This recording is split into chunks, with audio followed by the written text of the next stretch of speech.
again, Ma'am She. Welcome back to my YouTube channel. Please don't forget to like and subscribe to my YouTube channel. And if may mga questions po kayo regarding this iba-vlog ko, automatic washing machine, just comment down and sasagutin ko po kung alam ko po yung answer. And yan, away mga moms, before I start, may nagtanong kasi ngayon sa akin anong lipstick ang gamit ko before dun sa vlog ko tungkol sa oven, sa Hanabishi oven. And ito, show ko na sa inyo. Care line ang gamit ko mga moms. Bought this one for 49 pesos nung nakasale siya sa Walter Mart. And today, I'm using the upper hand shade. Ayan. Dark siya mga moms para tayong kumain ng pusit. And gusto ko kasi yung mga nagbumukhang maldita. Mabalik tayo sa totoong topic. Today, I'm gonna show you a quick tip. Tip before buying automatic washing machine. Ayan. Gusto ko lang i-share sa inyo kasi nung unang bili ko yung automatic washing machine ko na Electrolux, akala ko sira siya. Bali bumalik kami nun sa Abenson para papalitan tong hose. Pasensya na medyo madumi na kasi madumi tubig dito sa amin. Laging malibag. Ayan. Ito yung hose ng Electrolux. Ganito siya kahaba. Siguro mga isang dipa. Ayan, baka kapag kayo bumili, hindi nyo alam, akalain nyo sira din na bumalik pa din kayo sa Abenson. By the way mga mams, ganun talaga siya. Kumbaga, kung bibili kayo ng ganitong brand, bago kayo umuwi, bumili na din kayo ng gasket. Akin kasi, hindi ko siya nagamit kagad, tong hose na to. Ang ginamit ko, diba, kung napanood yung nauna kong vlog na medyo magulo, pasensya na. Ayun, kung napanood yung una kong vlog, ang ginamit ko nung unang-una sa washing machine ko, kasi nga natagas to, hiniram ko yung sa Samsung automatic washing machine nila mama. Nakita namin na figure out na kailangan pala niya ng gasket. Kahit yung demo mismo, nung tinanong namin. Kasi pangalawa na to, pinalitan niya. Kasi nga nung trinay namin to, kinabit sa gripo, natagas siya. Talagang kahit anong gawin, natulo. Tapos ayun, yung sabi ko nga sa inyo, kahit yung demo, hindi niya din alam na kailangan pala ng gasket. Ang ginawa niya lang, pinalitan niya lang ng panibagong hose yung washing machine namin. Pag uwi namin, ganun pa din.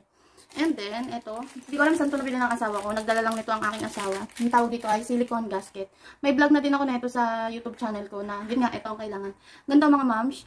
Medyo malaki siya kumpara sa dito. Mas malaki siya. Ayan, kung makikita nyo, ayan. Ang ginawa ko na lang is, binakat ko siya and then ginupit. Makapal siya, tapos ito na yung ginagamit ko. Ito na yung nagupit ko. Bakatin nyo na lang din yung ano nito para fit na fit. Ayan. Tapos, yan, ilalagay nyo. Yan. Tapos, meron din pala akong ganito. Bumili din akong ganito. Madumi na din siya. Ano yung tatawag dito? Stopper. Kasi nga sabi ko, para hindi na ako pupunta. Kasi, yung washing machine namin, malayo siya sa gripo. Diba, nabanggit ko na din sa inyo before. Pakita ko na lang din. Na malayo siya sa sa gripo. Kaya ang ginagawa namin, gumagamit kami ng hose. Tapos, ayun, bumili nga ako ng ganito para sabi ko, hindi ko na kailangan pa pinaka-gripo mismo pagkapapatayin ko. Pero hindi siya maganda mga moms kasi hindi siya talaga nakakapatay ng tubig. Hindi niya talaga nai-stop yung water. Dito yan, connector. Tapos, ito yung ikinakabit ko sa hose mismo. Tapos, dahil sa lababo lang ako nakakonect ng gripo, and minsan magluluto ako ng ulam habang nagluluto, and mahirap kasi minsan diba sa washing machine, kailangan continuous ang water flow niyan. Or minsan, para makagamit ka ng gripo sa lababo, ang gagawin mo, sasaktuhan mo na nakastop yung water ng automatic washing machine. That's why I bought this one. Wala pa yatang, sira na to, pasensya na mga ma'am. Sira na kasi to, na todo ko yung pagbukas and naputol yung ganito. May ganito din siya. Ano siya, parang ito na yung serves as stopper niya. Ayun, may bilog siya, oh. Ayan.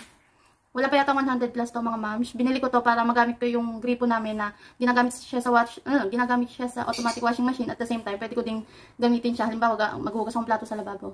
Ayan mga moms, before buying an Electrolux automatic washing machine, ayan, dapat bago kayo umuwi, bumili na kayo ng ganito, magtanong na kayo ng gasket sa Ace Hardware. And eto, kung halimbawa, sa lababo lang din kayo kukuha ng water source ng inyong automatic washing machine para magamit nyo pa din siya habang naglalaba, para makagamit pa din kayo ng gripo. Kasi madalas kapag ako naglalaba, since once a week lang ako naglalaba, tatlo lang naman kami, maghapon na yung laba ko, mas matagal maglaba sa automatic washing machine kasi nga, pati yung pag-aanlaw niya, lahat doon na. Ayan mga moms, ito yung sinasabi ko sa inyo water splitter, if wala kayong idea. Ito kasi, itong water splitter, pwede niyang gawing dalawang daluyan yung tubig. And sabi, ito meron siyang pasensya na nagagalaw-galaw talaga itong gripo na. Meron na siyang mismong dito, yung pinaka-stopper. Ayan, kapag may water splitter ka, kung sa lababo ka kukuha ng water source ng gagamitin mo sa automatic washing machine, napaka-useful nito. Ayun, sabi ko nga sa inyo, kasi kapag naglalaba ko usually, isang buong araw siya na tuloy-tuloy. Kaya minsan, nung wala pa akong ganito, and ngayon, wala nga akong ganito kasi nga nasira. Kung hindi ko tinatanggal dito mismo yung hose, habang nagpapaikot, naglalaba na siya, tapos na siyang maglagay ng tubig sa washing, tinatanggal ko muna. Pero before nung may ganito ko, kahit tuloy-tuloy lang siya nakakabit, okay lang. Kasi, yun nga, dalawang daanan ng tubig niya. Ito, example si kanya mga mami. Ay, may natulo din dito kasi nakapatay ito yung nakapihit. Ayan, dalawa siya. Parehong may tutulo. Ito, nakaano kasi ito, hindi ko na maikot. Pero kung maayos siya, dalawa siyang tutulo. And pareho namang malakas yung tulo niya so far. Ayan, nakatodo siya. Ayan yung todo niya. Diba malakas, parehong malakas. Ayan lang silbi ng water splitter. Kaya napaka-useful niya kung, halimbawa, katulad ko, sa lababo lang di kayo nakuha ng water source. Since sira na siya, tatanggalin ko, papalitan ko.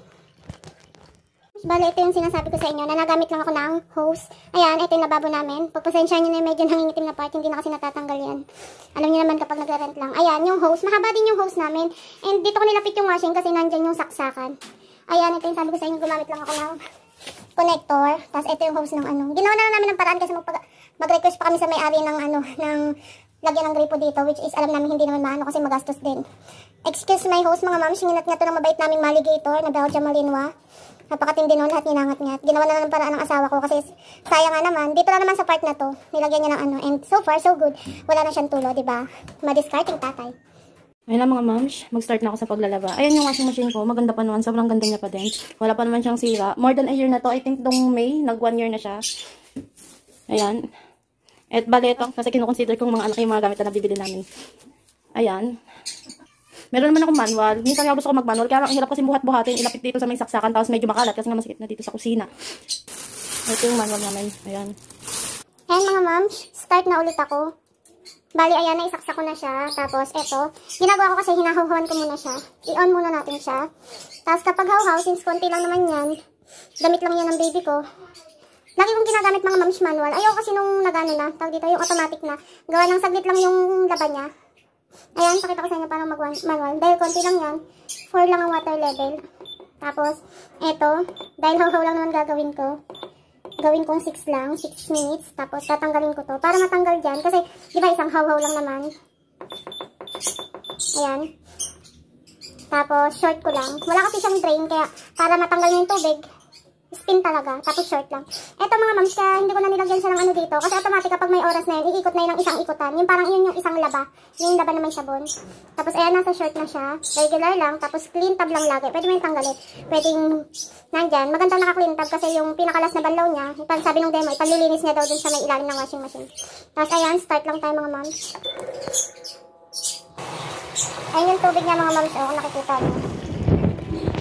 Ayun. Gumawa ako nito kung moms kasi may nag-request sa akin kung pwedeng makita kami yung ikot, yung bilis ng ikot ng washing machine. Ayan, maglalagay muna siya ng tubig. Kantayin muna natin siyang dumami.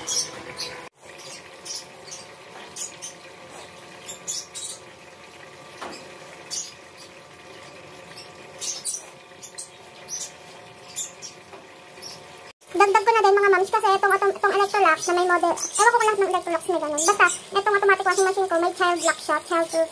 Sa ibang washing machine, hindi ko lang alam kung may kailangan ka pa bang i-input para magkaroon ng child lock. Ito kasi, once na in-open mo to, ayan o, mag-i-error siya. Once na in-open mo siya na nag-ano, ayan yung tunog niya. Diba? Ito yata yung sensor niya yan. Kapag sinara mo, kapag sumara na, automatic na babalik na ulit siya. Mag-i-start na ulit yung pagtunog. Kapag tumunog ng ganun, ibig sabihin, error siya mga moms. Ayan, maganda pa rin naman washing ko. So far, so good pa din ang performance niya.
Ayan mga moms, ayan yung ikot niya. Sa mga gustong makita, gaano kaano yung ikot niya, kabilis.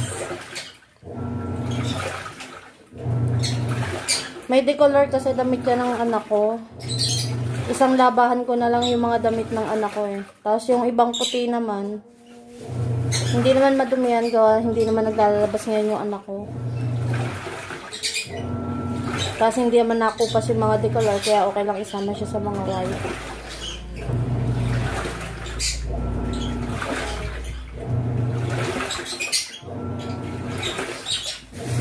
Ngayon,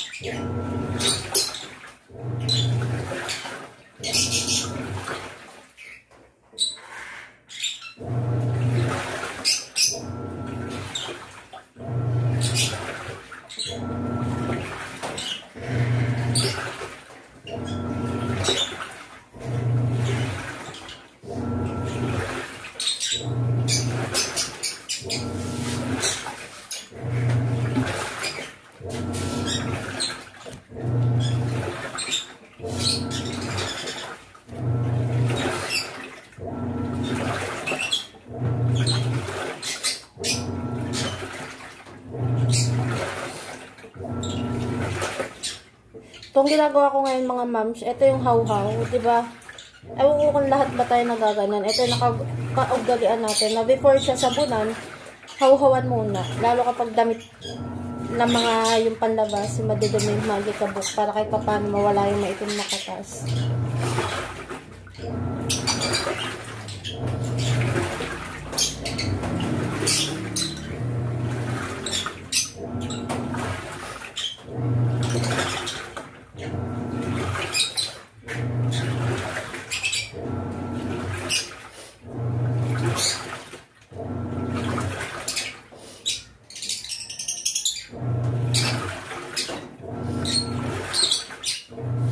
Share ko na din sa inyo mga moms, yung kapag talaga matinding mancha, like for example, yung mga undies, meron tayong pinag-menstruation na, I suggest na before, maisa lang siya dito, ganun kasi ginagawa ko, kahit hindi siya pinagreglahan, sorry sa term, basta ganun, basta undies, like panties and brief, tsaka yung mga damit ng anak ko na medyo alam kong may mancha, syempre alam mo naman kung may mancha yun, kasi diba ikaw nagbibigay sa kanya, ikaw nagbibigay.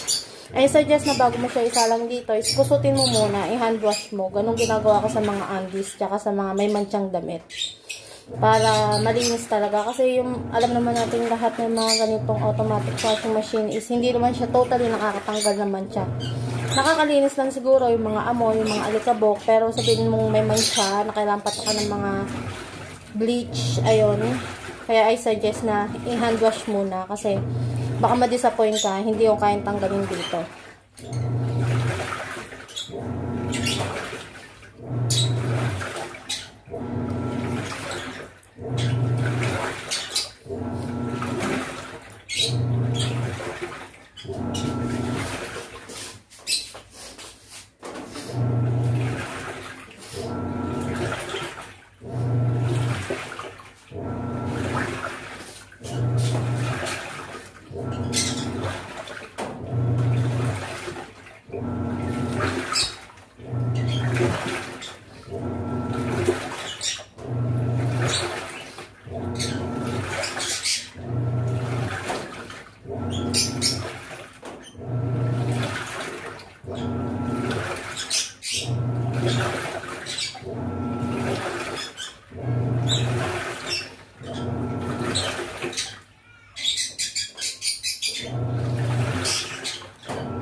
Just 4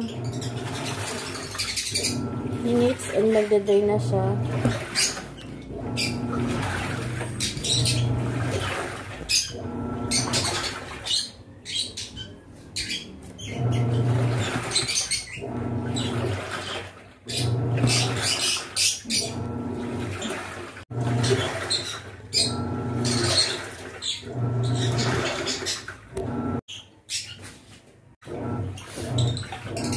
Ayan na ganyan siya kapag malapit na siya mag-blow mga moms. Pakending-kending. Char.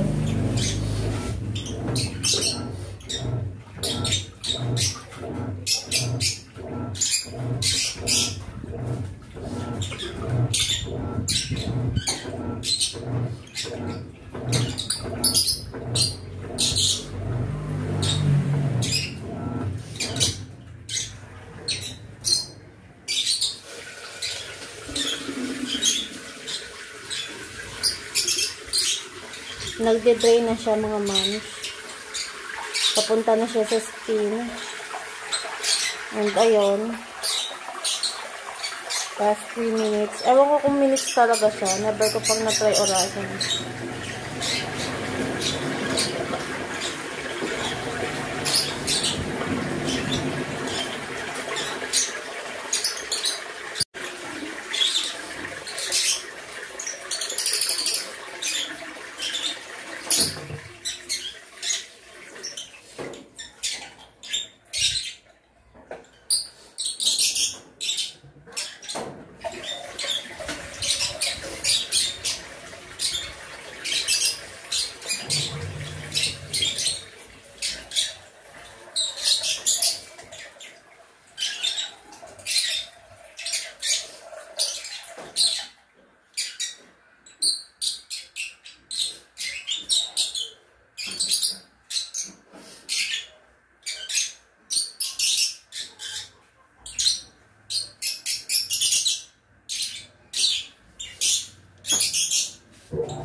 Ano po yan?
Ayan, tapos na siya.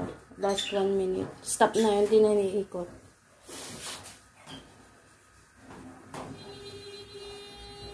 Ang tunog niya, simple lang. Hindi katulad dun sa Samsung ni Mama. May kanta.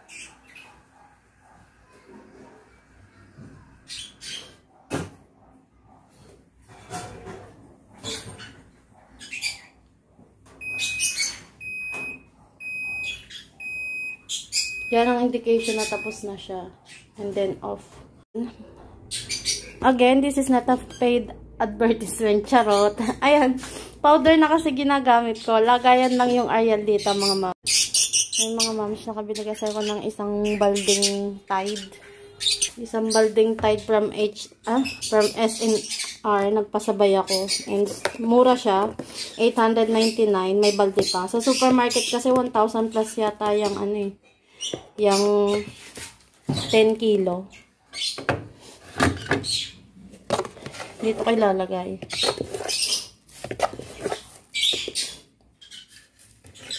Pwede naman direct na siya doon. Pero feel ko dito maglagay ngayon. Katulad ng sabi ko nung nauna, may nakalagay ditong kulay blue, mga moms.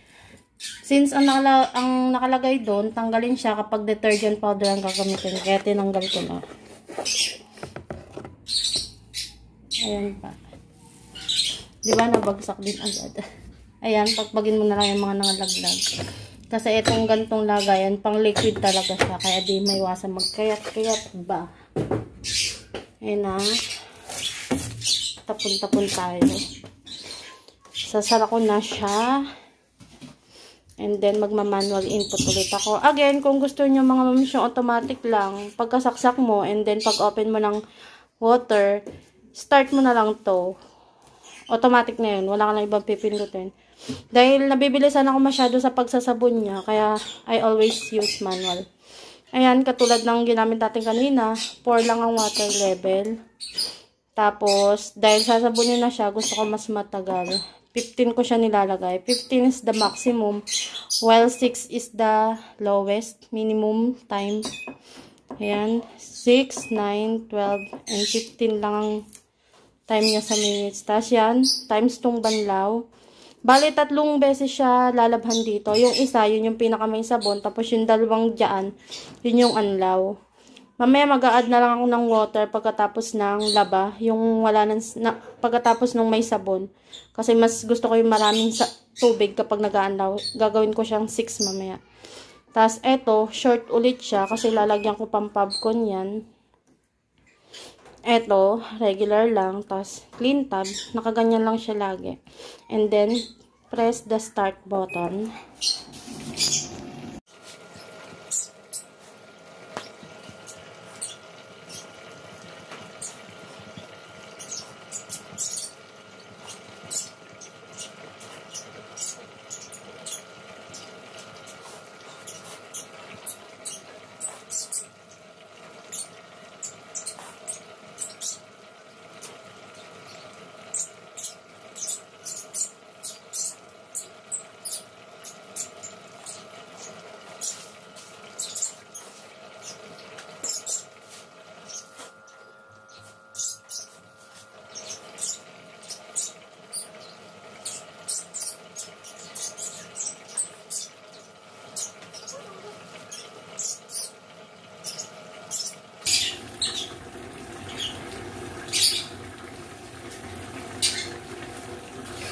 And mga ma'am, sorry, may i-add ako yung tuwalya ng aking baby.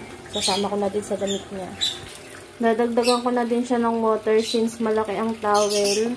Ginawa ko ng 6 ang water level niya.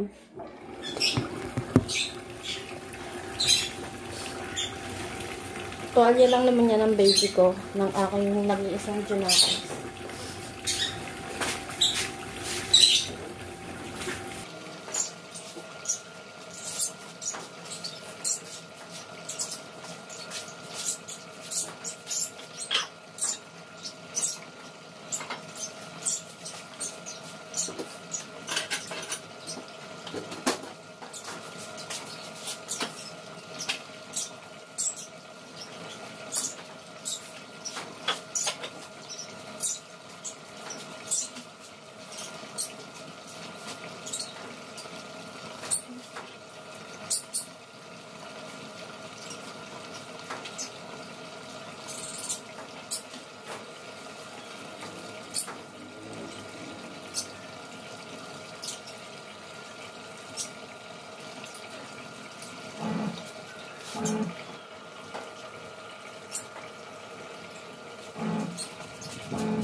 Eto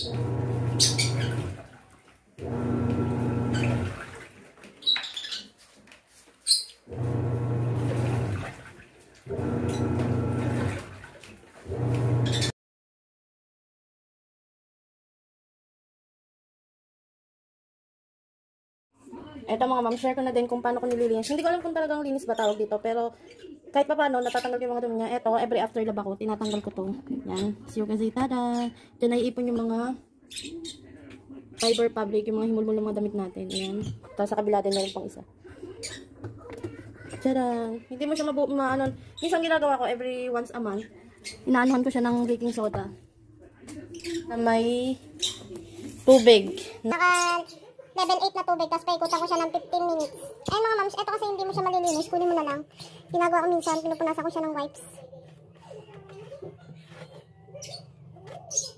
O kaya tissue, para mawala yung mga ganyan-ganyan. Hindi ko na makuha yung iba eh. At least kahit pa paano hindi man siya totally naging malinis. Nabawasan naman. Ito yung mga ganyan, galing sa mga damit natin, mga himulmol. Mas madaling nandito. Ayan, pupunasan ko na ito mamaya ng wipes, wet wipes. Panlinis. O kaya kung wala kayong wet wipes, pwede namang towel, basang towel. O kaya tela. Basta yung matatanggal lang yung mga ano niya. Madali lang yung tanggalin yan. Tapos minsan nagamit ako ng stick para kutkutin yung mga nasa gilid-gilid. Pero hindi man yung totaling kutkut ha. Kinukuha ko lang yung mga sumisingit-singit sa tabi-tabi. Ayan mga mams. Eto, ganyan diba? Pagkakuha mo, gagantuin mo lang. Ayan o, look. Ito, naipon. Galing lang yan sa isang lapahan ko ha. Tingnan nyo. Tatapon natin yan. Then pwede sa labas. Ito pa o. Tingnan mo. Ang dami niya. Imagine kung sa isang buwan makaipon ko ng ganyan, no? Sobrang dami niyan. Kapal niyan. Ayan, tapos lalagyan lang ng tubig. Babrushin ko lang.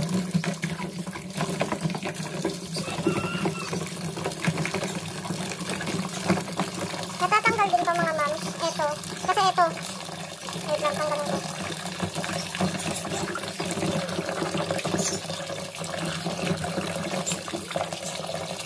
Ayan, kapag minsan yung mabilisan lang linis, ganyan lang ginagawa ko. Tinatanggal ko lang yung mga fiber na galing sa damit. And babrushin ko siya ng toothbrush. Yung mga ganyan na yung mga nakikita nyo tayo, mga nasa gilid-gilid. Tapos eto. Kung gusto nyo linisin yung hanggang dito, sa loob, kasi minsan may mga nasingit-singit dito mga mams, ang gawin nyo, kapitan nyo lang dito, dalawang kamay nyo, tapos bukahin nyo lang siya. Huwag lang yung pulsadong-pulsado ha. Eto, sa side na to, tsaka to. I-release mo lang itong nasa loob. Ayun mga mams, natanggal ko na siya. Diba ganito yung itsura niya? Magkakabit yan. Eto, tinanggal ko to. Yan, ganyan. I-release mo na. Ibubuka mo lang ng ganito. Dalawang kamay. Gamitan mo dalawang kamay. Hanggang sa mahila mo to. Ayan. Tapos babrushin mo lang din to. Ayan, kasi minsan meron din mga fiber ng damit na nandun sa loob. Brush lang, sabon. And then patuyuin. Balik dun sa washing machine. Ayan mga mams. Ayan na, yung tutorial ko ulit. Pasensya na sa medyo hindi kagandang video. And thank you for watching mga moms. If you're bago dito sa aking channel, please don't forget to like, subscribe, and kung may question po kayo, just comment down. Sasagutin ko kung alam ko po ang sagot. And ayun. Happy laundry mga moms!